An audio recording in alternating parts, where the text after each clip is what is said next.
छत्तीसगढ़ सामान्य अध्ययन से संबंधित 10 प्रश्नों पर रोज हम डिस्कशन करते हैं, जो कि सीजीपीएससी और सीजी व्यापम के परीक्षाओं के लिए बहुत ज्यादा इंपॉर्टेंट हो सकता है। सीधे हम लोग क्वेश्चन पर चलते हैं। तो आज का पहला क्वेश्चन दिया हुआ है, बलदेव प्रसाद मिश्र द्वारा लिखित पुस्तक है। बलदेव प्रसाद मिश्र, पिछले वाले वीडियो में शायद एक क्वेश्चन था शायद कि ये रायगढ़ में दीवान के रूप में थे बोलकर, बलदेव प्रसाद मिश्र।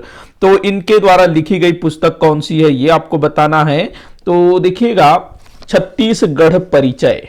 छत्तीसगढ़ परिचय ये बलदेव प्रसाद मिश्र द्वारा लिखित पुस्तक है। इसके अलावा अगर हम बात करें प्राचीन छत्तीसगढ़ और प्राचीन छत्तीसगढ़ी बोली, तो ये जो है ना प्यारे लाल गुप्त जी के द्वारा लिखा गया था। तो इसको भी आप लोग ध्यान में रखेंगे, प्यारे लाल गुप्त।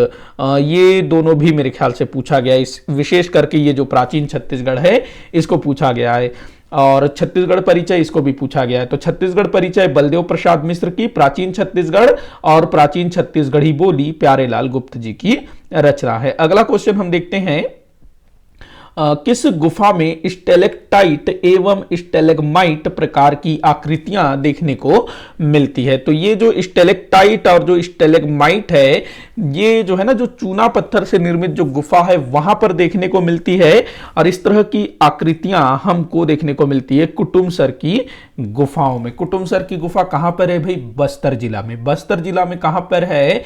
तो कांगेर घाटी राष्ट्रीय उद्यान के अंतर्गत ये आता है। इसका अन्वेषण किया था प्रोफेसर शंकर तिवारी जी ने।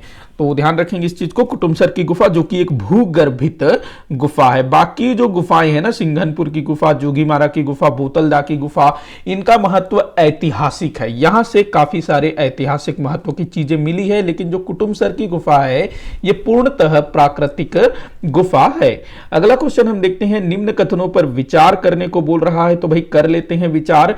पहला कथन बोल रहा है छत्तीसगढ़ राज्य 7 राज्यों से घिरा है। ठीक है, बिल्कुल सही है।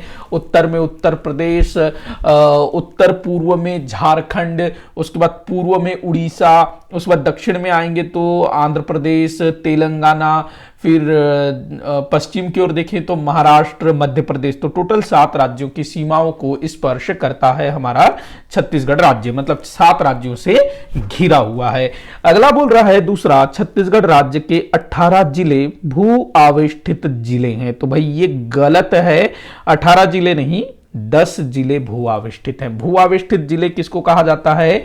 ऐसे जिले जो किसी भी दूसरे राज्य की सीमा को स्पर्श न करते हो, वो भू आवेष्टित जिले कहलाते हैं। तो ऐसे जिलों की संख्या हमारे यहां 10 है, न कि 18। अगला दिया हुआ है, छत्तीसगढ़ राज्य में 10 जिले अंतरराज्यीय सीमा को स्पर्श करते हैं। तो ये भी गलत है, यहां पर होना था 18, मतलब डाटा को जो है चेंज कर दिया। तो 18 जिले ऐसे हैं जो इन 7 राज्यों की सीमाओं को स्पर्श करते हैं। तो यहां पर केवल कथन 1 सही है, बाकी गलत है। तो देखते हैं आंसर। तो कथन 1 सही है, पहला बोल रहा है कथन 1 सही है, कथन 2, 3 गलत है। तो यही आपका उत्तर होगा, क्योंकि कथन 1 सही है, 2 और 3 जो है गलत है। अगले क्वेश्चन को देखते हैं, 9 सितंबर 1942 को नागपुर के हाईकोर्ट भवन में छत्तीसगढ़ के किस युवक ने झंडा फहराया? तो देखो 9 सितंबर 1942 को नागपुर, क्या था कि हमारा जो छत्तीसगढ़ है मध्य प्रांत एवं बरार के अंतर्गत आता था, जिसकी राजधानी हुआ करती थी नागपुर। तो नागपुर हाईकोर्ट हुआ करता था, वहां पर राजधानी थी, वहीं पर हाईकोर्ट था। और एक तरह से देखा जाए तो जो मध्य प्रांत एवं बरार है उसके अंतर्गत सबसे बड़ा नगर नागपुर ही हुआ करता था। तो जो बच्चे हैं वहां पढ़ने जाया करते थे। तो ऐसे ही एक युवक जिनका नाम था ठाकुर रामकृष्ण सिंह है, ये मेरे ख्याल से शायद वकालत की पढ़ाई करने को गए हुए थे ठाकुर रामकृष्ण सिंह मेरे ख्याल से। तो जिस समय 1942 में भारत छोड़ो आंदोलन शुरू हुआ, बड़े बड़े नेता गिरफ्तार हो गए।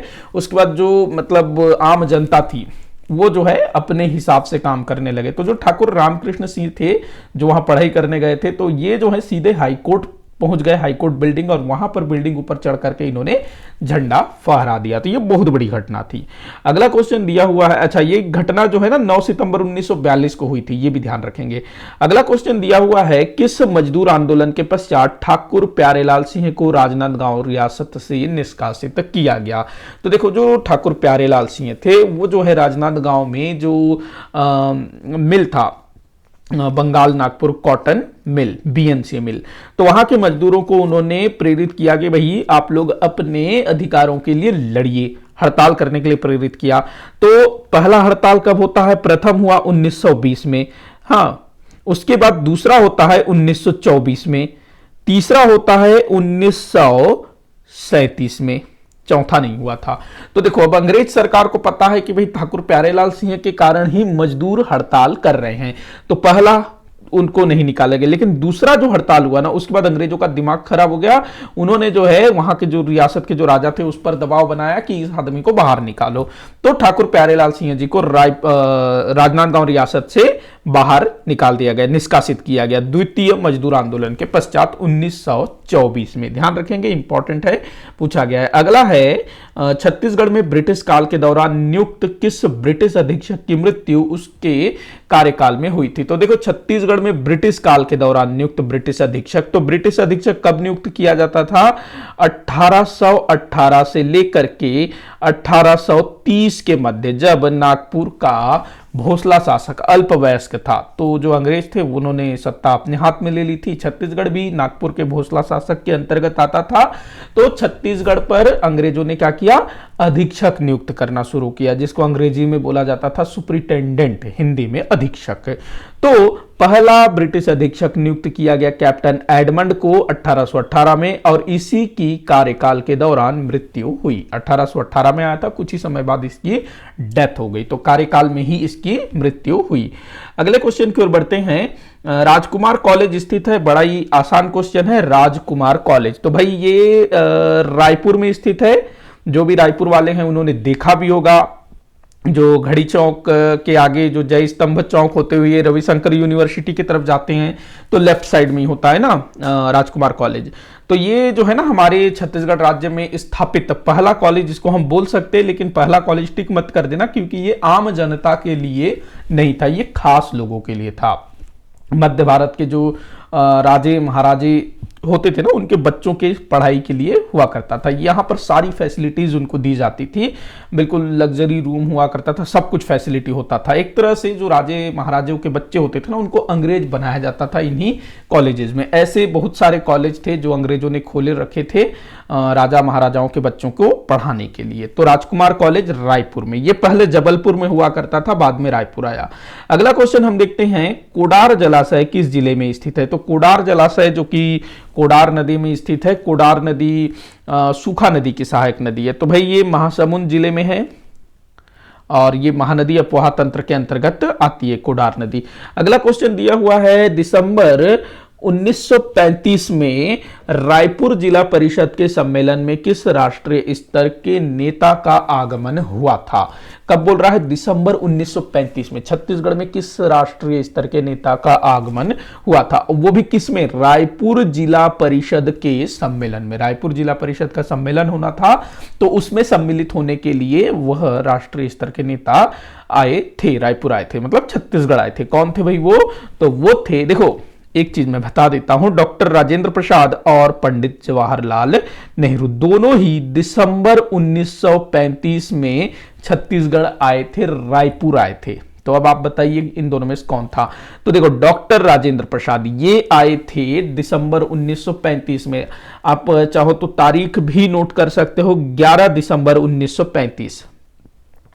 11 दिसंबर 1935, 11 दिसंबर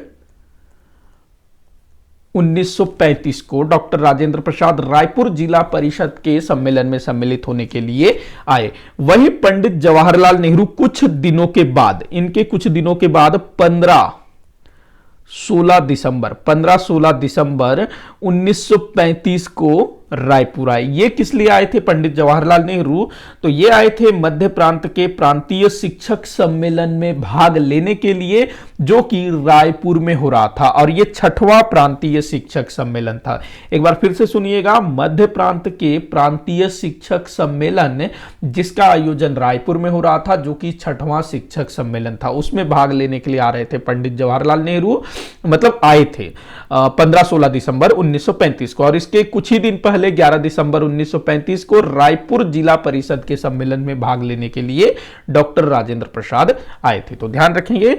उसके बाद सरदार वल्लभ भाई पटेल 1940 को आए, मौलाना शौकत अली 1920 में आए थे। अगला क्वेश्चन, जो कि इस वीडियो का आखिरी क्वेश्चन होगा, निम्न में से किनका जन्म सेवाग्राम आश्रम वर्धा में हुआ था? यह अच्छा क्वेश्चन हो सकता है।